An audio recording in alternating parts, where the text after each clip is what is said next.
윤 대표님, 예. 지금 조국 혁신당이 정말 돌풍이랄까? 예. 이런 것을 일으키면서 전국 또 선거 구도를 지금 확 뒤집어 놓고 있는 그런 상황인데, 여기에 뭐 자극을 받았고, 이 조국이 길을 받아서 그런지, 12일에도 이 국회 소통관에 나오고, 한동훈 특검법을 만들겠다. 22대 국회 첫 과제로.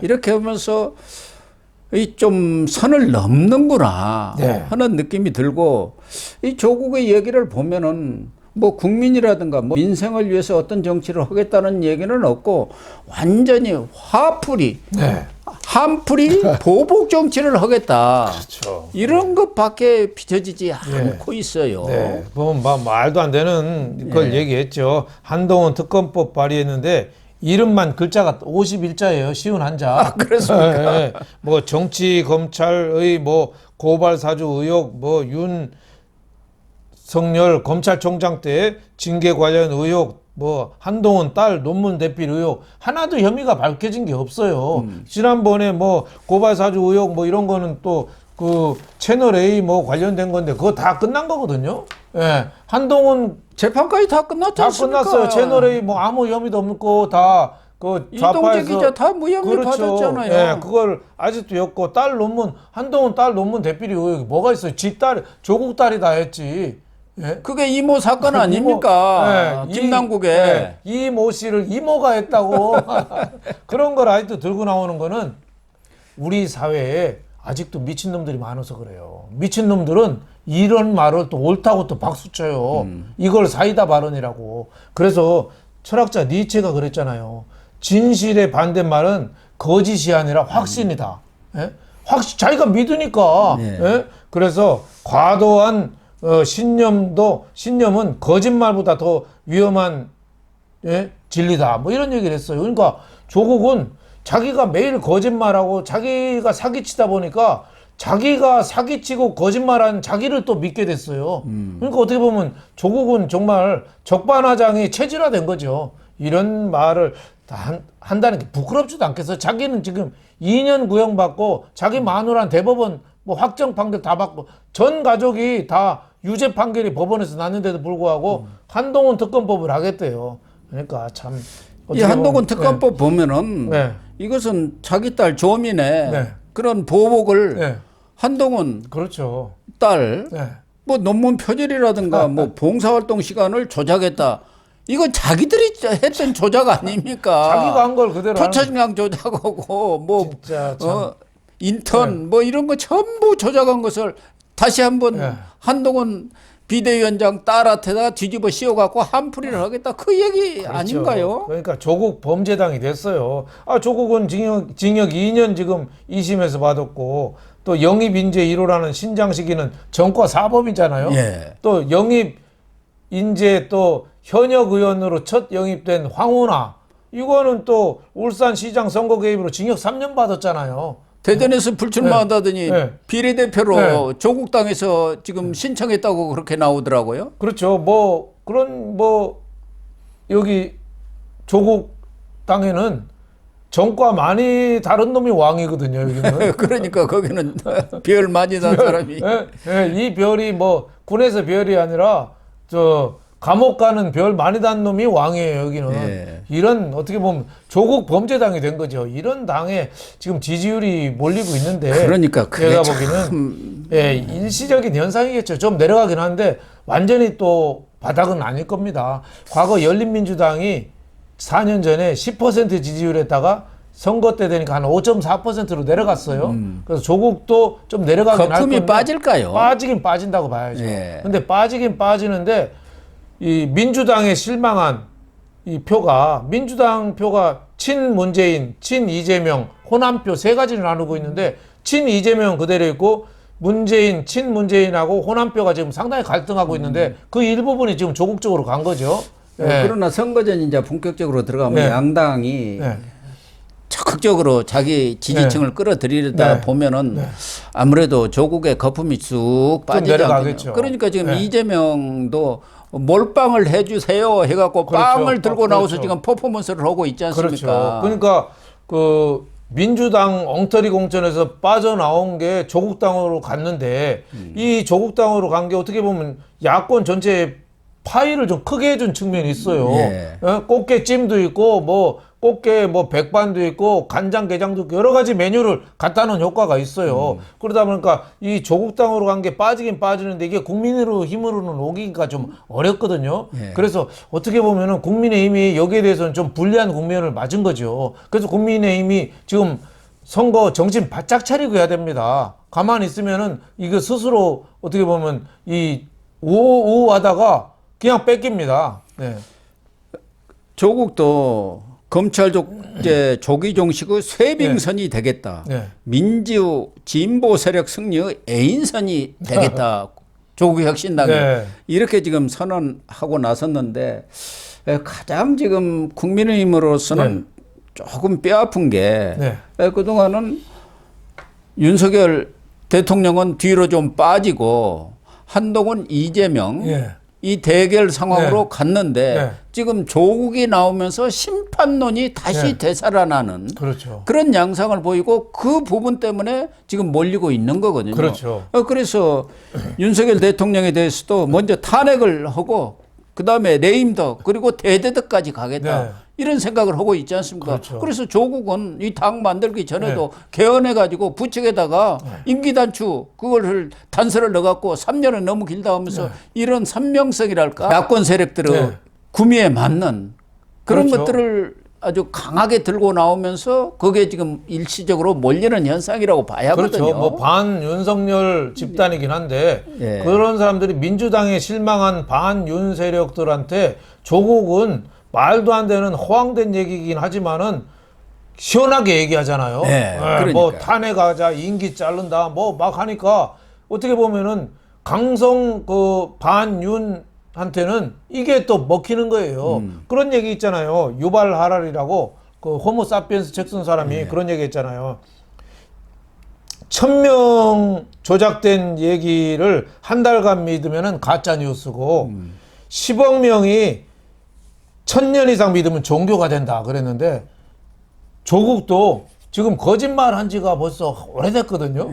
그러다 보니까 사람들이 긴가민가 하는 거예요. 처음에는 나쁜 놈이다.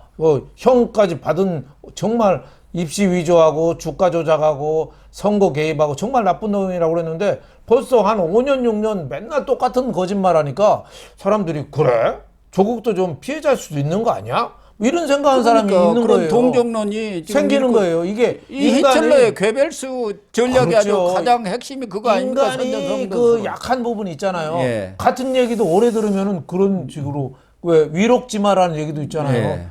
지록이마. 사슴을 말이라고 하면은 자꾸 얘기하면은 다른 사람이 그러면 그래? 또 그런 게 있거든요. 그래서 임금님기도 뭐 벌거숭이다 이런 얘기도 나온 거잖아요. 그러니까 조국의 오래되고 뻔뻔한 거짓말이 일부 국민들한테는 윤석열 대통령을 싫어하는 일부 국민들한테는 먹히고 있는 거예요. 근데 그거를 불식시키려면은 국민의힘은 더 개혁하고 더 쇄신하고 더 낮은 자세로 나가야죠. 또 하나는 정부도 조심을 해야 합니다. 그럼요. 이번에 이종섭 전 국방장관 뭐가 급해서 그렇게 호주 대사로 임명을 합니까? 장관까지 한 사람이 뭐 대사 나가는 거 봤습니까? 천천히 해도 되죠.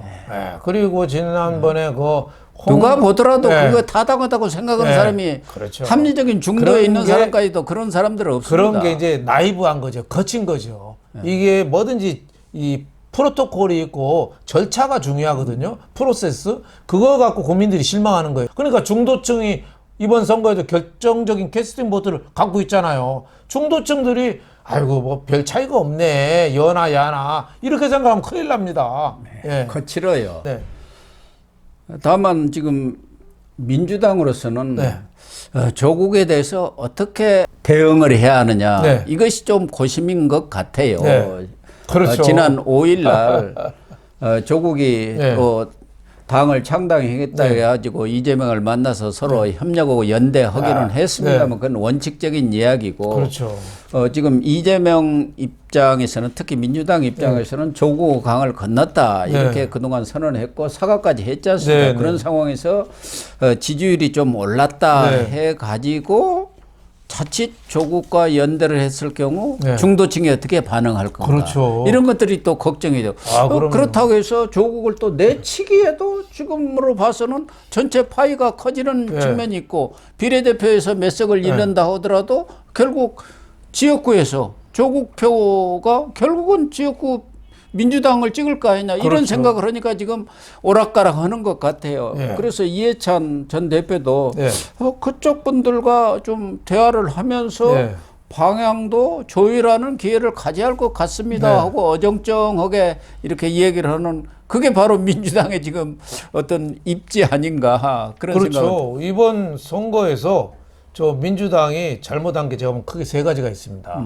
하나는 공천 파동. 예? 이재명 자기 측근들만 하고 자기한테 약간이라도 삐딱선 탄 사람은 다 잘라버리는 어떻게 보면 공천 사상 우리나라 정치 사상 유례 없는 공천 횡포를 부렸어요. 공천 파동이 첫째고 두 번째 잘못한 거는 종북 반미 이쪽 세력하고 손잡은 거예요. 예? 비례대표 지금 그래서 뭐 두 사람 물러났지만 스스로 사퇴를 아마 했지 저 않습니까? 연합 정치 시민사회에서 또 추천한 놈은 초록 동색이라고 또 비슷한 놈 또 추천할 겁니다. 비슷하죠. 걔들은 맨날 몇 명이 그 반미 단체 사드 반대 시위하고 주한 미군 철수하고 그놈이에요. 그놈 많지도 않아요. 예. 그러니까 두 카드 접었으면 다른 거 호주머니 꺼내서 또 주는데 또 똑같은 놈일 거예요. 그렇다고 그 사람들 네. 또 비토하기는 어렵잖아요. 그렇죠. 그거 다 종북 사드 반대하고 주한미군 철수하고 김정은 그 믿는 사람들이에요. 김정은 교 이런 사람들하고 손잡았다는 거는 이건 색깔론이 아니라 이번 총선에 큰 어떻게 보면 짐이 될 겁니다. 예. 또 민주당 하나 잘못한 거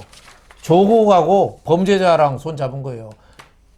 이재명도 범죄자인데 범죄자가 범죄자랑 또 연대를 했어요. 이거는 4년 전에 미래통합당이 강성 또 그 아스팔트 이런 분하고 정광훈 목사 이런 분들하고 황교안 대표 머리 깎고 손 잡고 그랬잖아요. 이게 중도층한테 영향을 줬거든요. 저는 뭐 정광훈 목사를 비난하자는 게 아니라 중도층한테 영향을 줬거든요. 이번에 조국하고 이 용공 세력, 반미 세력하고 이재명이가 손잡는다? 저는 중도층이 완전히 등 돌릴 거라고 봅니다. 이 보이지 않는 이 목줄을 이 반미 종북 또 범죄인 조국하고 손잡는 거가 목줄을 재고 거다. 저는 이렇게 봅니다. 어쨌든 조국이 정말 이 돌격대 역할을 지금 하고 있지 않습니까? 본인이 공언한 대로. 그러다 보니까 아직은 선거 초반입니다만은 초반의 판세를 조국이 쥐었다 놨다 하는 그런 상황이 돼 있어요. 어떻게 보면 참 저 범죄인이 범죄자가 2심에서 징역 2년 받은 사람이 총선을 어떻게 들먹거리고 그건 말이 됩니까? 그 부분에 대해서는 뭐 언론도 그랬었습니다만은 국민의힘도 너무 과소평가했던 것 아니겠느냐. 그렇죠. 조국이 저렇게까지 아마 약진을 하리라고 예상했던 사람들은 없었던 것 같아요. 국민의힘도 거기에 대해서 아무런 대응책을 지금 갖고 있지를 않지 않습니까? 또 어떻게 대응할지에 대해서 아무런 게 없어요. 그런데 이 조국을 누르지 않으면은 국민의힘으로서는 야권의 파이가 커져가지고 궁극적으로는 조국이나 민주당이나 다 똑같은 사람들 아닙니까? 지금 1대 다 아닙니까? 1대 다. 세밀해도 마찬가지로 야당이고 정의당도 야당이고 이준석 혁신당도 또 야당입니다. 그런 것을 감안할 때 정말 일당 또 과반을 얻기 위해서는 정말 조국 이 신당의 바람을 잠재우지 않으면 안 된다는 그런 생각하에 대비책을 좀 세워야 하지 않겠나 그런 생각이 듭니다. 어떻게 보면은 좀 국민의힘이 이 사면 초과식으로 봐야 돼요. 다 민주당, 조국당, 개혁신당, 새로운 미래 다 어떻게 보면 국민의힘을 비판하는 사람들이에요. 거기에 지금 둘러싸여 있습니다. 정권 심판론을 주장하는 사람들이에요. 거기에 국민의힘이 외로운 싸움을 하거든요. 여기서 한마디 할 때 저기는 네 마디를 하니까 그런 점은 국민의힘이 좀 대안을 빨리 내놔야죠. 그리고 좀 적극적으로 좀 돌파하려는 자세도 좀 중요하지 않느냐. 뭐 공천이 이왕 마무리가 됐습니다만은 비례대표 공천 잘하고 새로 좀 잘못한 거 있는 거 좀 손 보는 식으로 해서 좀 본격적으로 좀 대야 전선에 좀 나가야 된다고 봅니다. 네. 그래서 그런 부분은 한동훈 비대위원장이 선거를 안 치러본 네. 사람입니다. 네. 그런 대안들은 그래도 선거를 많이 치러보고 네. 경험이 많은 사람을 당하지를 못해요. 그렇죠. 그렇죠. 본격적인 어떤 전략을 세우고 이런 부분에 있어서는 아무래도 네. 경험이라는 것이 무시할 수 없는 것 아니겠습니까? 그럼요. 그래서 이 노털들이라고 하는 이런 사람들이 정치에는 필요한 거예요. 로마의 키케로라고 철학자가 그런 얘기 했잖아요. 노년에 할 수 있는 좋은 게 세 가지가 하나는 공부, 하나는 농사 짓는 거, 또 하나는 정치래요. 정치는 지혜로 할 수 있다는 거죠. 그러니까 수십 년 정치판을 지켜본 지혜로운 사람들의 그런 도움도 상당히 이번 국민의힘 정치에는 필요하다. 참신함만 갖고는 이 노회한 이런 지혜를 이길 수가 없는 거죠. 어쨌든 국민의힘이 조국 혁신당에 대한 대책을 잘 세워야겠다. 네. 그런 생각을 합니다. 그렇죠. 범죄자라고 무시해서는 안 됩니다. 네. 범죄자라도 그걸 찍어주는 국민이 있으니까요. 네.